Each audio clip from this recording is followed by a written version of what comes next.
Views, thoughts, and opinions expressed in the podcast belong solely to the hosts and not the host's past, present, or future employers.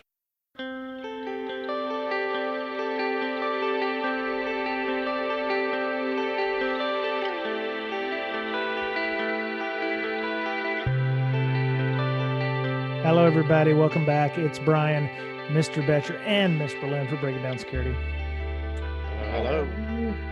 Yeah. So we're happy Valentine's Day to everybody. Of course, you're going to hear this a few days after this, but yeah.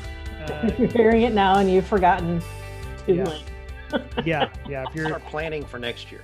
Yeah, there you go. Right. Yeah.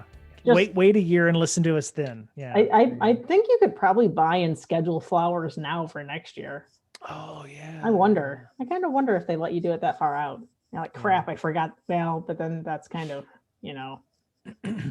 feel like that's expected. Wishful thinking. Yeah, right.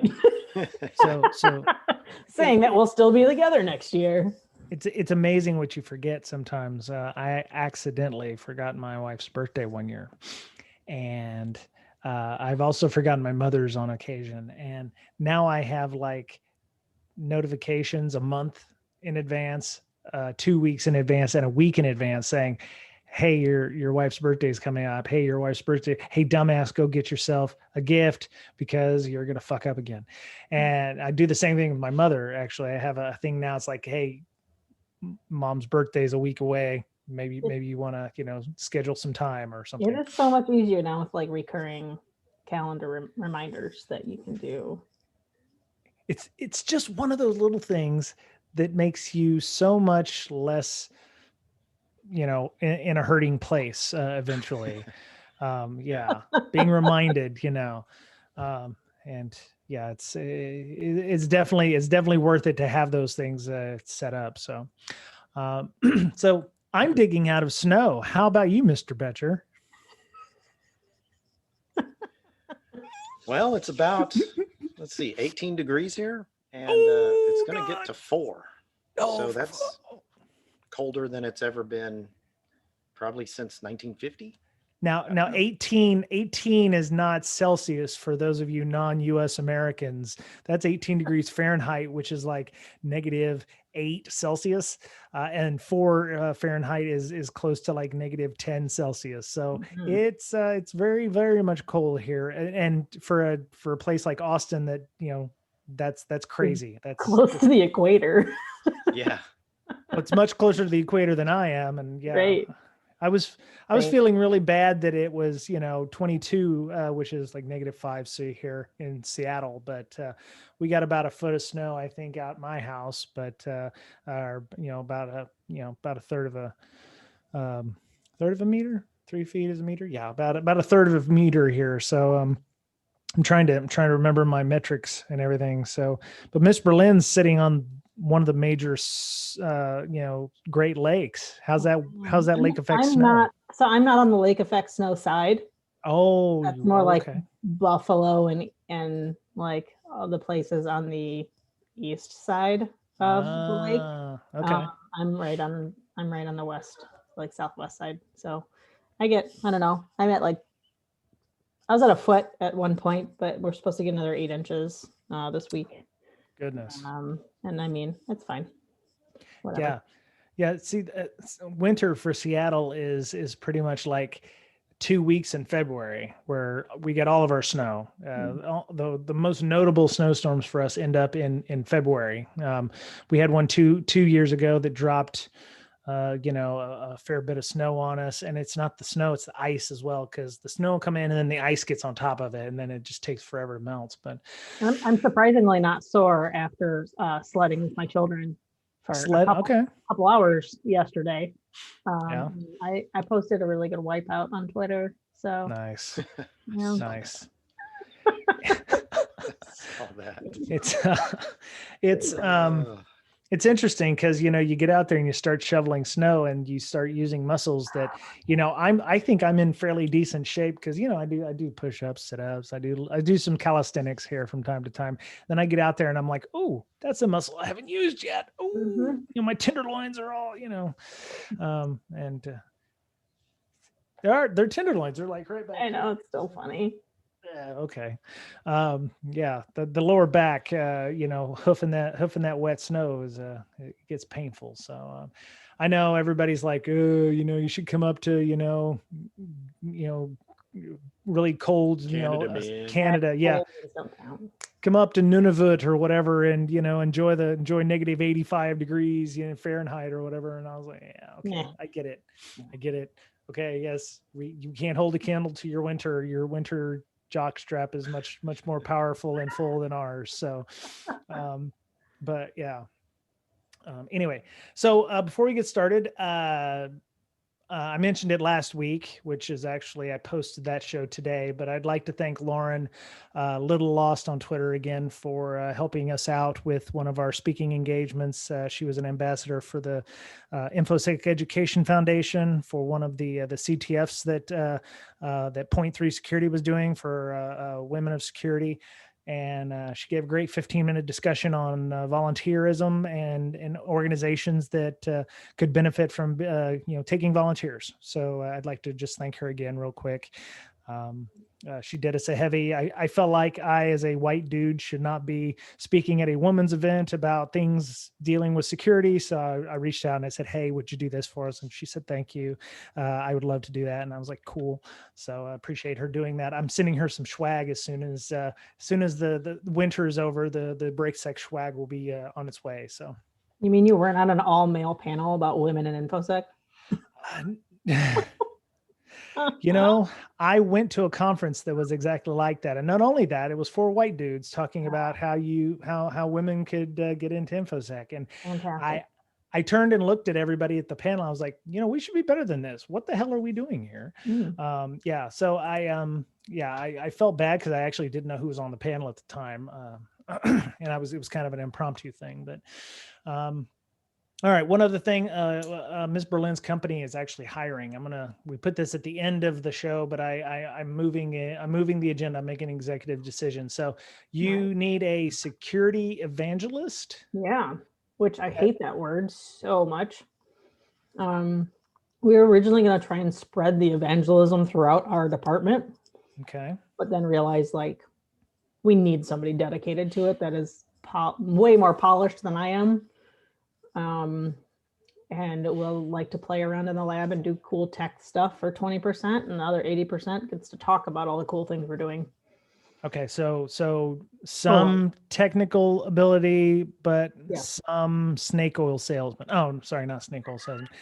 Shit. No snake oil. No snake oil. Tell people the real skinny.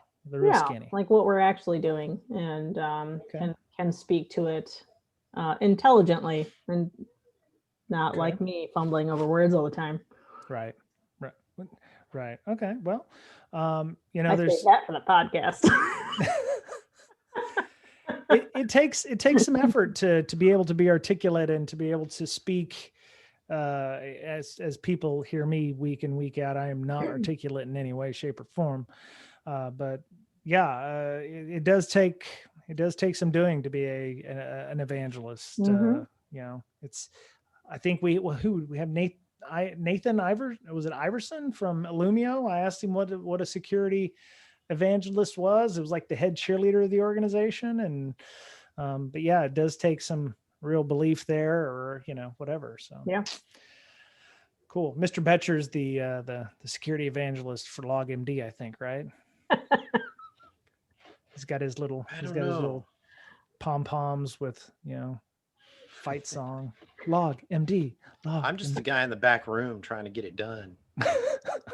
Us too. And it's hard to be a frontline cheerleader when you're like, crap, I have to get all this stuff done too. I got deadlines. Damn it. Yeah. Anyway, so we have some other people coming up in the coming weeks, some more interviews with awesome people in our industry. As a matter of fact, by the time most of you hear this, I will be starting a new job tomorrow, and I'm freaking out a little bit. I'm not going to tell people where I work, just like I did for the first 3 or 4 years of the podcast when I used to work at that EDR place.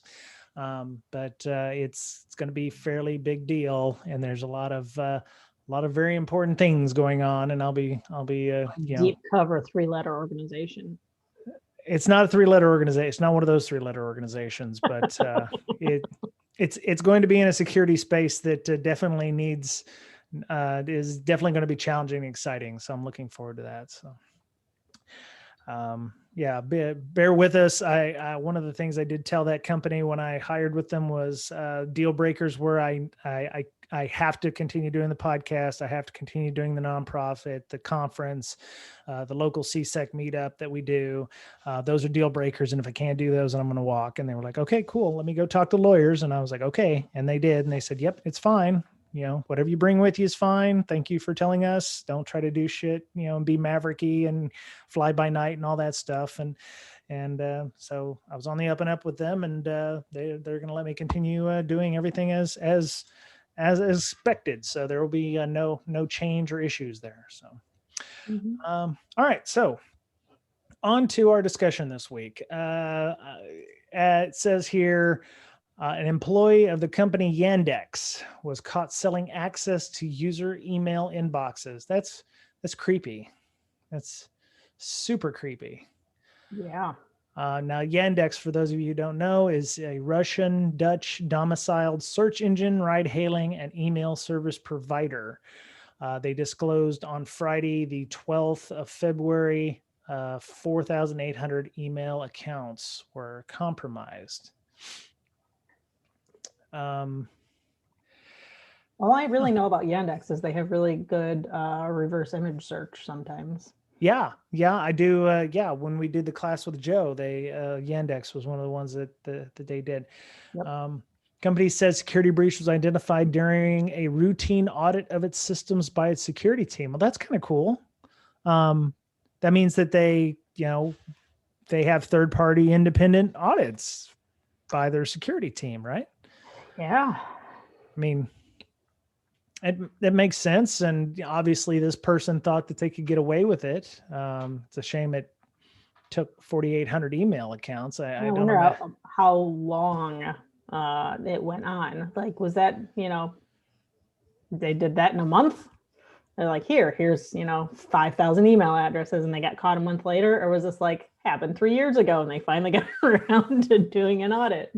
Yeah, the story from Hacker News says it's not clear when the breach occurred or when the employee began offering unauthorized access. So, I mean, it may have taken a little while for them to catch on. I mean, maybe the person got greedy and tripped some alarms or some thresholds or something. It's like why is this being done this way, or some kind of process was put into place. So it was a sysadmin, and they said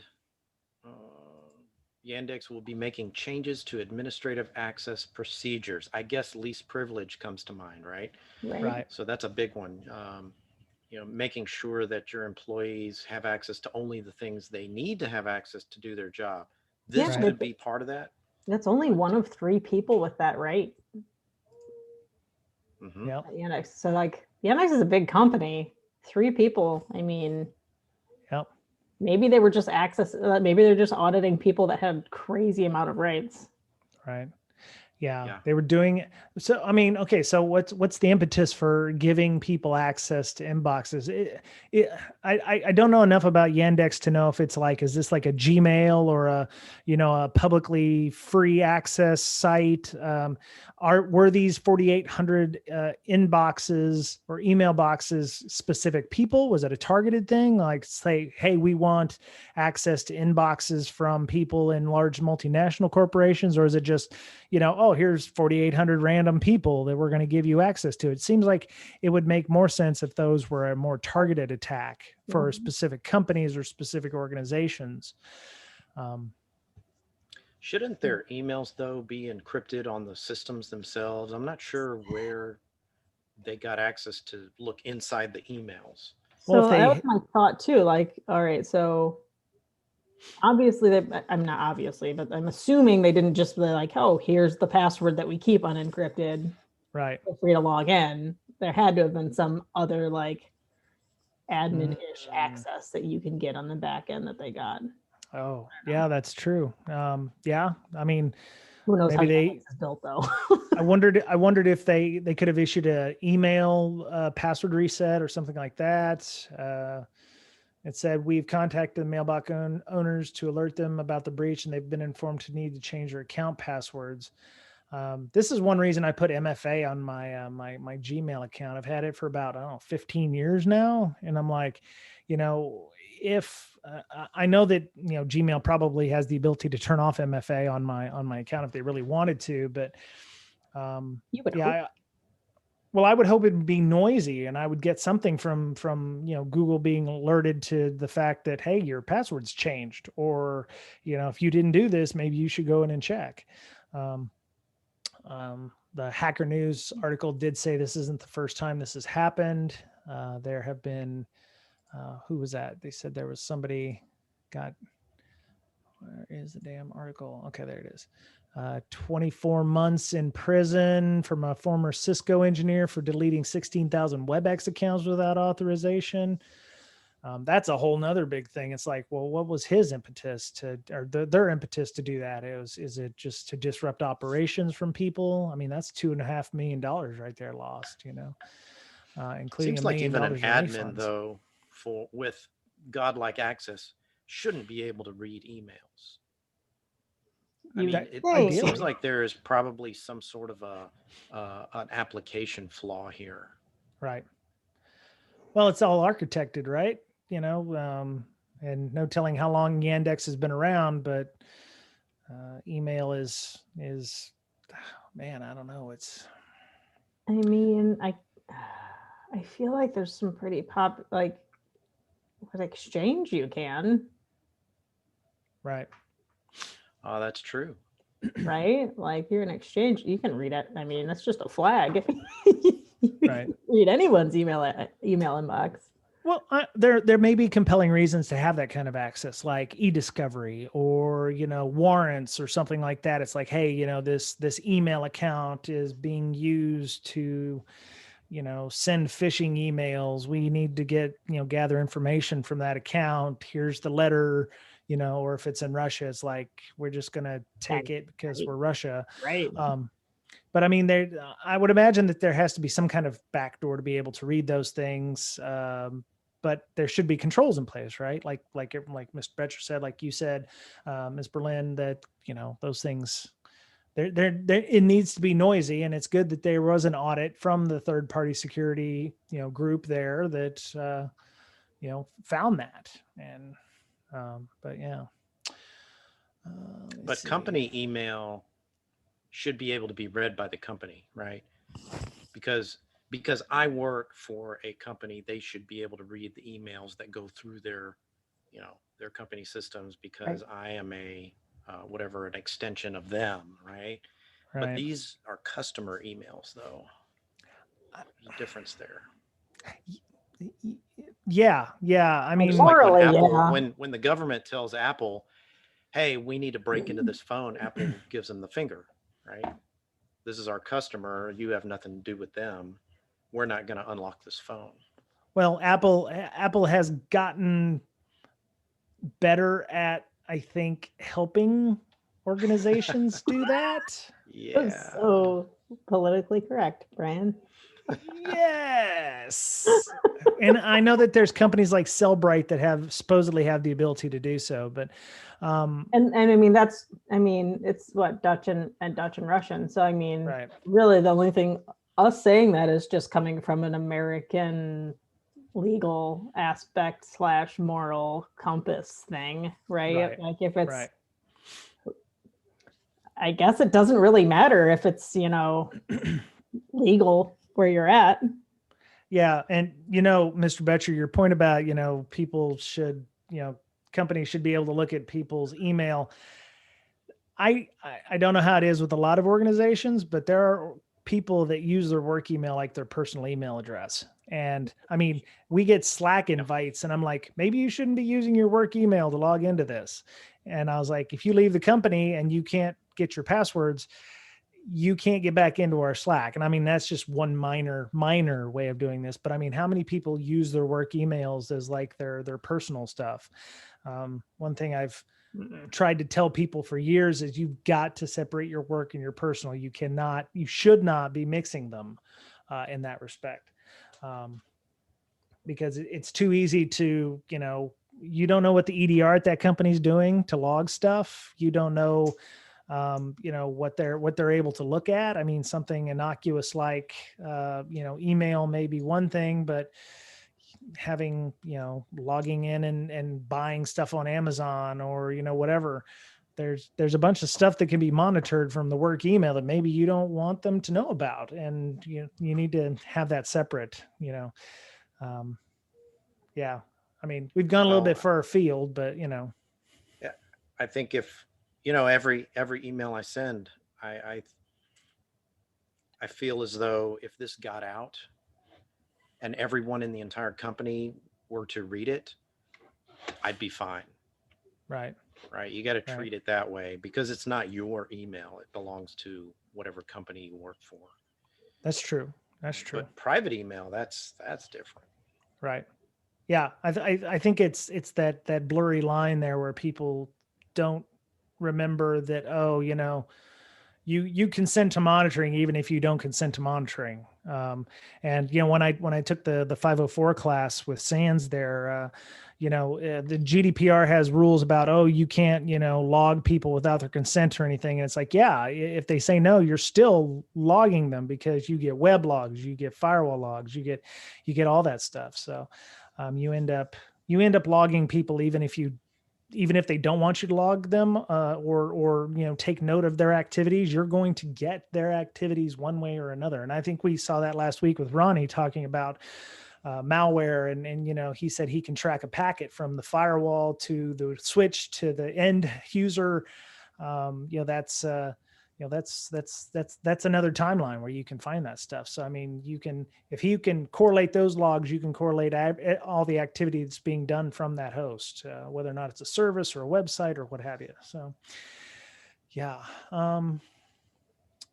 I wonder what they're going to do to the 4800. They said they just asked everybody to reset their passwords, but I wonder if they did that for everybody, not just Yandex. Because they say they're really specific, 4,887 mailboxes. So that's a fairly specific number. It is. It's weird. So, yeah. Cool. Anything else we want to talk about with that one? Mm-hmm. Yeah. Insider threats, I think probably the last frontier for real security. I mean, we can block everything coming from the outside, but as long as you still have people who can be coerced or bought or bribed or, don't like their company and they want to, do something about it, it's always going to be the final frontier, and it's going to be the hardest to defend against, I think. Cool. All right. Let me see the threat post article. Supply chain hack breaches 35 companies. I think so. Forgive me. The title sounds a bit clickbaity. Am I wrong in this assessment? The full title is Supply Chain Hack Breaches 35 Companies, including PayPal, Microsoft, and Apple.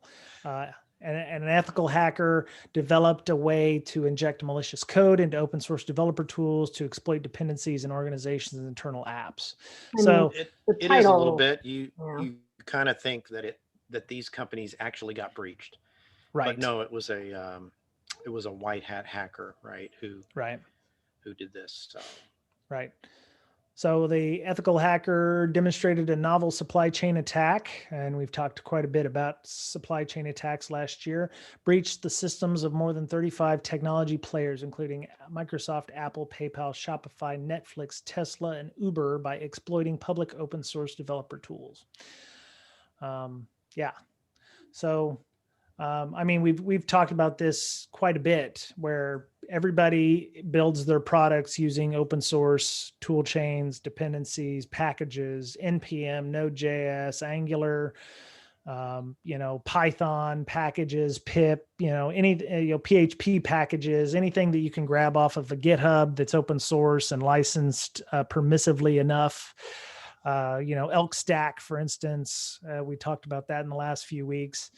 are used by these companies potentially to, do their jobs and do their organization, work with their organizations. And this person, Alex Biersan, has been able to inject malicious code into common tools. Well, he did it by knowing some of the internal package names. He didn't just submit code to the public area. He was able to get the names of some packages that they had customized at PayPal, right? So then he created packages publicly with those same names. So instead of updating the internal package, it went and updated that same package in the public that was newer. So then it just grabbed that package, right? And that's how he did it. Yeah, it's very much like it's a similar, like I mentioned it, like a domain like typo squatting or something. Right. Okay. He said there's apparently this was part of a bug bounty. The researcher received 130,000 in bug bounties and pre-approved financial arrangements with targeted organizations, all agreed to be tested. The hack's original target, PayPal, as well as Apple and Canada's Shopify, contributed 30,000 to that amount. Okay. This affects Python, Ruby, and Java. So but I would imagine it would work for anything. Talking about that. So yeah, if you go and grab public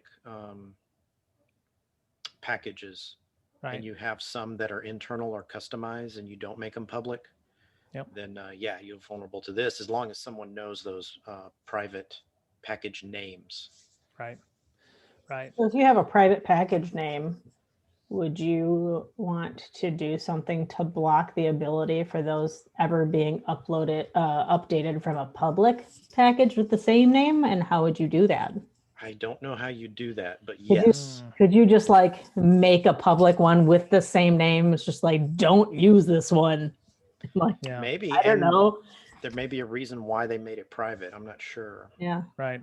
So it says the code, which was meant for internal PayPal use, had a package.json file, had in its package.json file a mix of public and private dependencies, including public packages from NPM, as well as non-public package names. So there's an OPSEC issue there. Somebody posted an internal package apparently to GitHub.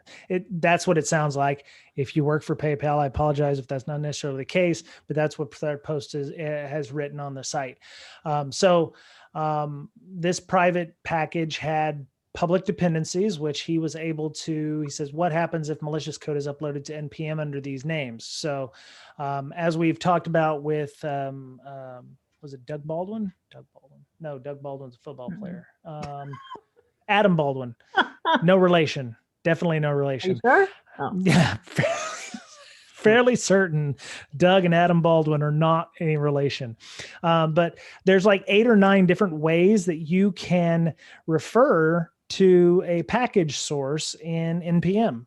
There are several ways, from a static link in a GitHub to something called blah. You could look up package blah, and or you could look up package this URL from NPM. So it said, what happens if it's uploaded under these names? So so it looks like it phones home from each computer they were installed on, and the code would notify him if it's installed on any PayPal server. So he created a package, collects basic information about each machine, then to strike a balance, he logged the usernames and passwords. So it sounds like, I just feel like an OPSEC leak of the name of a package should have more ability to have some kind of security around it other than oops. Like here's how he found it. It says it's common for package.json files, which contains the names of JavaScript project dependencies, to become embedded into public script files during the build process, exposing internal package names. So there was a mistake made, which made this dependency list public, and that's great. How he got it. So this is akin to uploading a password to your GitHub repo or something like that, or an API key. Uploading your build dependencies is not a good thing either in this case. So, so If you work with a heavily Node or Python or Ruby or Java, maybe you want to go back through and make sure that people aren't publishing internal dependency names. Classify those internal dependency names or packages as something that needs to be removed by whatever system it is you use. I don't know if Sync or any of those other ones would flag that kind of thing. I don't know. Of course, I think it would matter if you had a specific naming scheme. It would seem like your internal packages might need some kind of specific naming scheme so that you could look for that if you had, I bet you could do some kind of infrastructure, and this is probably just because I don't do it enough, where you use ACLs to be like, oh, nothing can pull down packages except our internal package management server.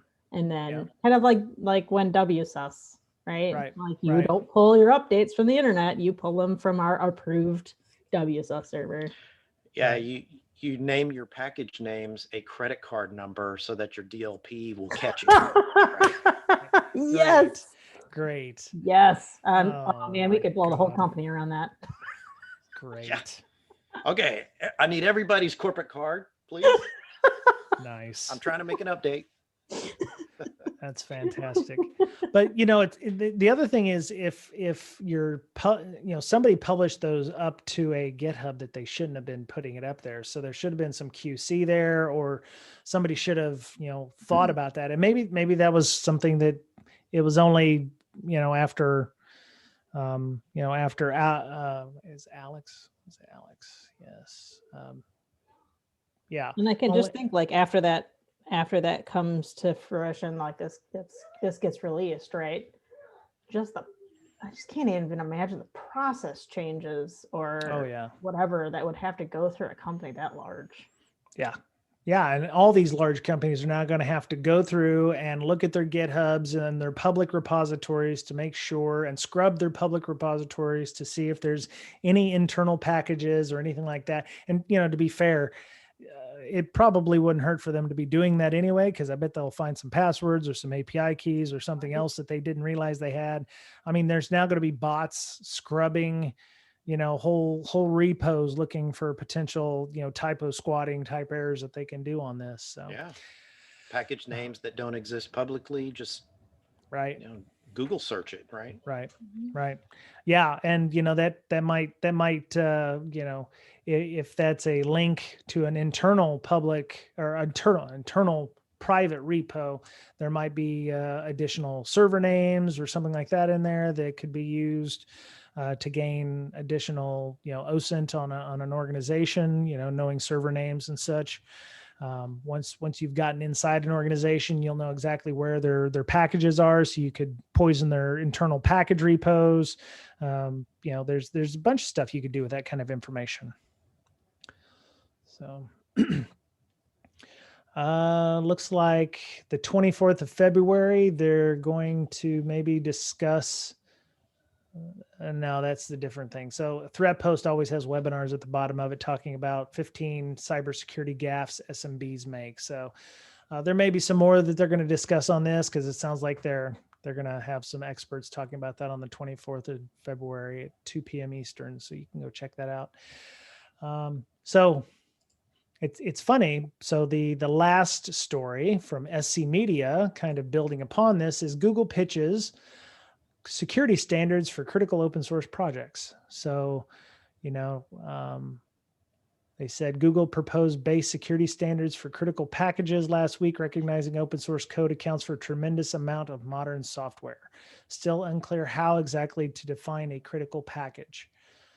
So Mr. Betcher, what would you consider to be a critical open source package? Oh, hell. Node.js, maybe? Okay. Ms. Berlin? No, I don't know. Wow. Gripping opinion. I'm not a programmer, man. I don't know. I was thinking. I don't really know what's open source and what's not. How about JSON? Sure. I was thinking OpenSSL. That would be a critical one, I would think, because I wasn't thinking of that. No, it's okay. But I was thinking about that because when I was reading this link actually came from our Slack. One of our Slackers had posted it up to our news of the day, and the first thing I thought of was, well, nothing that open source communities like better than a big soulless corporation telling them what to do. But other people were like, oh, that may be actually a good thing, and I was like, but. So they said OpenSSL was one of the ones that came up with, because there were a lot of vulnerabilities in OpenSSL. And a few years ago, they had actually, I think somebody had posted that, oh, we're inundated with things and we've got so many issues with OpenSSL, we actually need dedicated people. And they started the OpenSSL Foundation. They finally started getting like all of these organizations like the Googles, like the Microsofts of the world, donating money so they could actually get dedicated assets to help shore up some of the issues that they had, including things like code audits and what have you. The critical open source packages. Let's see what, there's a link in the article here. So they said, we want to propose a framework, no prevent fix, for how the industry can think about vulnerabilities in open source and concrete areas to address first, including consensus on metadata and identity standards, increased transparency and review for critical software. For software is critical to review. For software that is critical to security, we need to agree on developmental processes that ensure sufficient review, avoid unilateral changes, and transparency lead to well-defined, verifiable official versions. Okay, well, I guess that kind of makes sense. They want to know that the open source software is being looked at, it's being audited. You're not just throwing things up on the wall and hoping that it sticks.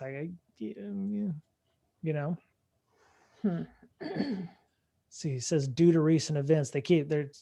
What I love is, now I'm down three levels inside of a blog talking about, issues that they've seen with various things. Let's see. Trusted. And I also kind of like the cynic in me just thinks like Google has an entire section of their company that's dedicated to like working on this kind of stuff just for the tax breaks.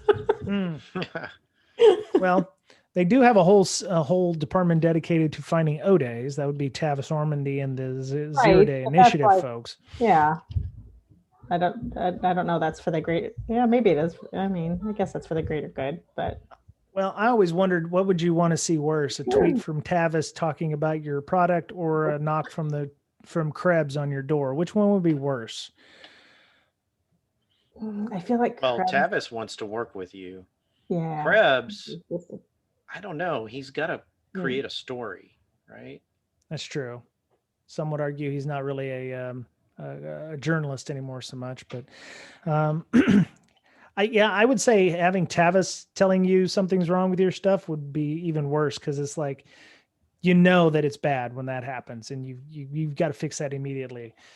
Krebs, you may have a little wiggle room before it hits the fan, but yeah. You'll be burning the midnight oil either way. Right. So according to the identity and security blog, which I'm going to put this link in there, they're trying to shore up the supply chain ecosystem. So Google is trying to do what they can to help reduce the vulnerabilities that we just talked about over on the Microsoft side, by making sure that there's some certain guidelines. And I'm not a fanboy of Google. I'm not a fanboy, but I do believe that there is a real issue with supply chain, that that somebody's got to go, hey, we need to do something, and do something about it. So yeah, they specifically mentioned SolarWinds attack in this blog from cloud.google, which is in our show notes. But yeah, I mean, we see a lot of that. There we go. Okay, boink. There's a link. Cool. But yeah, so I think it's still in its infancy, Google pitching the security standards. But I do think we're going to start seeing more of this, especially as, SolarWinds is just the tip of the iceberg on a lot of this stuff, where, people don't really know what they're running under their hoods, and, grabbing something from GitHub and making it work in their environment because they don't want to build it themselves is often the easiest way to do it. So, Cool. Any other thoughts before we go? Because I do want to talk about the Vectr stuff. Ms. Berlin has been gracious enough to talk to us about the Vectr stuff. So has there been any other thoughts about Google trying to help shore up supply chain security? Silence. Cricket. Okay.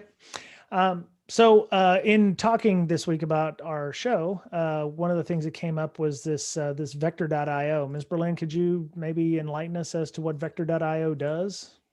Sure. So if you go, and it's vectr.io, and if you go to their website, they talk about just believing in purple teams. So it's kind of like a purple team tool. Okay. They pull together in this snazzy little web app. They pull together the MITRE ATT&CK framework and Atomic Red Team. Okay. And some other stuff. And it's a really cool way to automate and see what you're covered against when it comes to detections. Okay. So for those of us who've just found out about what Atomic Red Team is, what is that exactly? Is it automating attacking red team type payloads? Or is it? Yeah, it's a bunch of scripts that you can run, right? Like PowerShell or WMI or whatever, that will trigger the same way that a red team attack would. Okay. But it doesn't, it's an automated tool to do offensive attacks if you can't afford a red team or don't have a red team yourself. Oh yeah, or like in between, right? When you're working on defensive stuff. It's a low hanging fruit kind of thing, you think? I don't know if I would consider it. I mean, I guess some of these would be low hanging fruit, right? Like we just implemented it and we're working on it in our lab, right? To kind of start tying all of the detections we have at work to MITRE in more of an automated fashion than what I was doing before. Now that I actually have a team and I'm not doing it like all by myself. Right. So like we're working on a bunch of sysmon stuff. So we have an entire section in here built to the Atomic Red Team and sysmon testing. So like there's like initial access is broken out, right? So all the different techniques that are in initial access. There's one in here, like, let's see here, enabling the guest account with RDP capability and admin privileges, right? Okay. You can just like click on launch this attack and it will launch the attack on the host that you give it, and it will generate the log, and it will show if it fires in sysmon, and then we can see if it was detected in Boomera. Cool. And okay. And like, there's now a green check mark, right? It's been completed, and if it's been detected or not, and history of those two. Okay. And you can use the Atomic Red Team for potential IOCs or, things you may have found in your threat intel feeds or anything like that. You can program it to run certain attacks based on, threat feeds. Right. And then use your MITRE or use the Vectr thing to make a fancy, dashboard or what have you. You can kind of just keep track of stuff. Okay. And it's free. Like I didn't know about it until so I hired two different people for my team, Brian and Bill, and Brian came from Michigan State. And he used it there, and I'm like, I really like this, because before it was all, because I knew what Atomic Red Team was, right? And I was using some of their scripts to run stuff, but I didn't realize that you could keep track of it so easily. Okay. It looks like they just put out version 6.10 of Vectr, and some of the feature breakdowns says advanced reporting filters and GraphQL read-only API access. So there's some definite things that you can get from that. Vectr now supports GraphQL read-only API access. So there's So there's GraphQL. Oh, speaking of GraphQL, I found there's some sites out there where you can actually build deliberately vulnerable GraphQL systems. Yeah. So if you are a pen test company who's needing to do some training on GraphQL because you've got customers that are using it, or maybe you're a pen tester or a bug bounty hunter who is trying to up their game on bug bounties, there's a link in the show notes to that. I actually posted it in our Slack as well in our education section, but I'll definitely post that up on there. I think it comes from OWASP. I could be wrong, but I believe it come from OWASP. Very cool. A lot of great stuff. Yeah, damn vulnerable GraphQL application. So it's Kitploit, which is a phenomenal site. Kitploit had posted it up. So I go to that site a lot. I get it. I have an RSS feed, and they always have some cool tools that they always throw up on there for various things. Cool. Okay. Anything else? I think we've probably gone long. Weird. I didn't use my egg timer. Where the hell is my egg timer? Oh, no. Oh, what the hell? Oh, there it is. Found it. Mistakes were made. I will try to use it next time. So, cool. Anything else before we go? Anything we want to announce? Anything like that? Anything cool? Yeah. Miss Berlin's shaking head. Vectr, Yeah. kind of like. Oh, What's that? Is Vectr like Veridin? What's Veridin? I don't know. How do you spell Veridin? Never mind. Veridin. Verodin. Verodin. Oh, from FireEye? I think they bought it. Oh, look at that. Veridin security implementation. Probably just a free version. I'm assuming FireEye charges for it now. Or Mandiant. Yeah, probably. Full disclosure, I own FireEye stock. Sorry. Felt like I needed to say that. So yeah, I don't know what the feature set between Veridin and Vectr, or what the differences are there, the deltas, but feel free to go check both of them out. If somebody knows anything about Veridin and want to try Vectr and see what's up, let us know. We'd love to give an update for that. So yeah. Yeah. So I'm sorry, Miss Berlin, you were saying something? Oh, yeah. So Jeremy and I are going to be giving training through Wild West Hacking Fest in April. So 4 days, 16 hours, and $4.95. Okay. Our detect and defense tabletop stuff. Okay. And that's through the Wild West Hacking Fest organization. Okay. Cause I was about to ask, would it be possible for BreakSec listeners to get any kind of, discount or anything like that? Maybe I'll talk to Strand and find out. Also offer it ourselves at some point. So possibly. Okay. But if your company wants to pay $4.95, I will not say no. Well, if your company pays for it, it's $8,000 per seat. No, that's it. That's at Black Hat. Yeah, that's right. That's the government rate for Black Hat. Yeah. Right. Yeah. So we're doing that, which is super cool. Working on another yet to be determined book-ish project with somebody else. Very cool. And a million other things.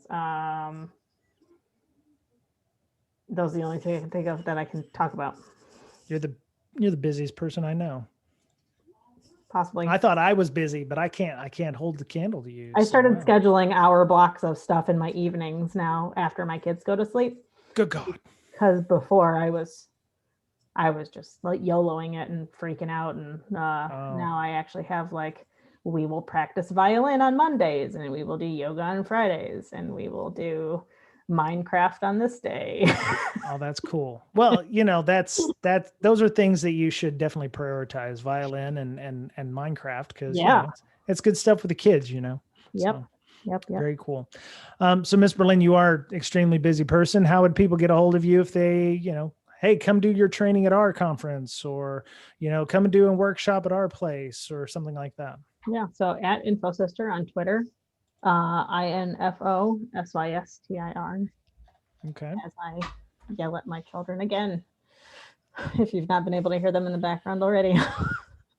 You can mark that off your bingo cards.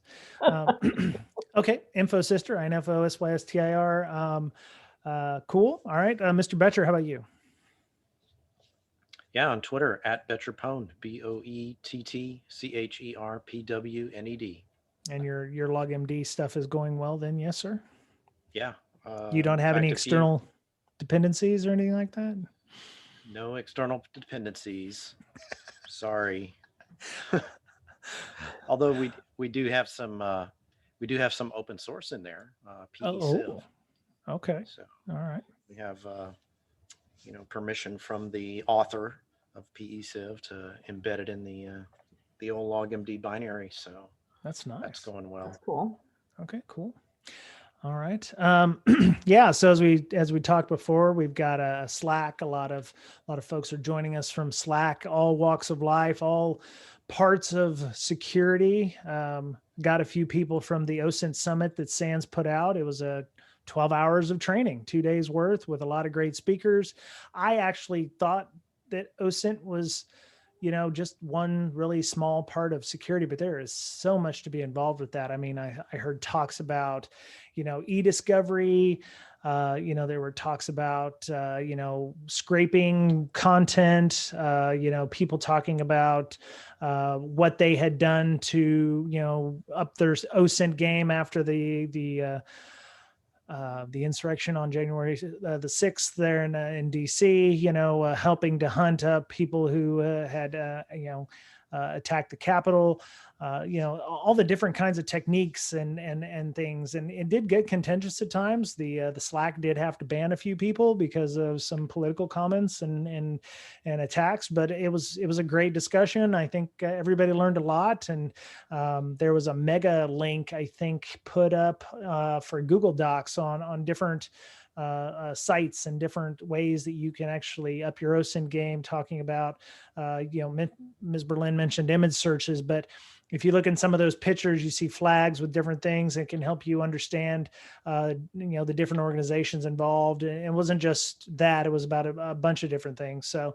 I think I'll put a link in the show notes to that mega doc if you want to grab some of those links. Somebody had done the OSINT thing and scraped all the Slack channels for all of the content and the links for that. So there was a couple of hundred links, I think, to various news articles or to various tools that they were creating. And it's good to see SANS actually giving away some free content, because I was actually able to get my GCIH credits for that and re-up it without having to pay $8,000 for another class. So it was really nice to see. I hope they do something for web applications soon so that I can get my GWAP certified as well. But keep your ears out. You don't have to be a SANS. You don't have to hold a SANS cert to go to those things. You can sign up if you'd like. I think it just requires a SANS account. There's a lot of great content there.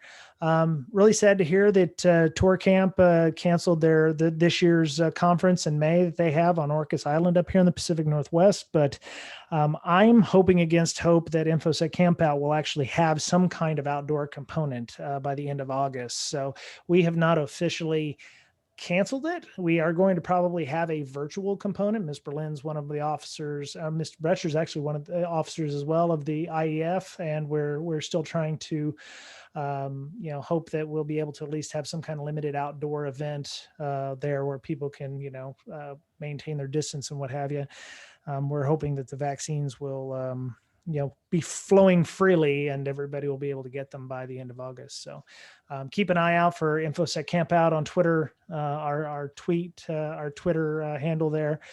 And you can join us. The Slack, if you want to join the Slack, you can DM our Twitter Breaksec, BRAKESEC, or you can send an email to bds.podcast@gmail.com. Thanks to all of our Patreon supporters. They help us every week make sure that we can still use our Zoom, pay for our Libsyn hosting, and time and effort of getting the podcast out. And their support is very positive, and it makes me feel good knowing that there are people out there who see value in our content. And the podcast will always be free, but it does take some time and effort to get this stuff out. I mean, I'm still learning how to use Reaper, which is a digital audio workstation, instead of using Audacity. So that takes a little time and effort. So I'm hoping that everybody enjoys that. And I thank everybody for their support.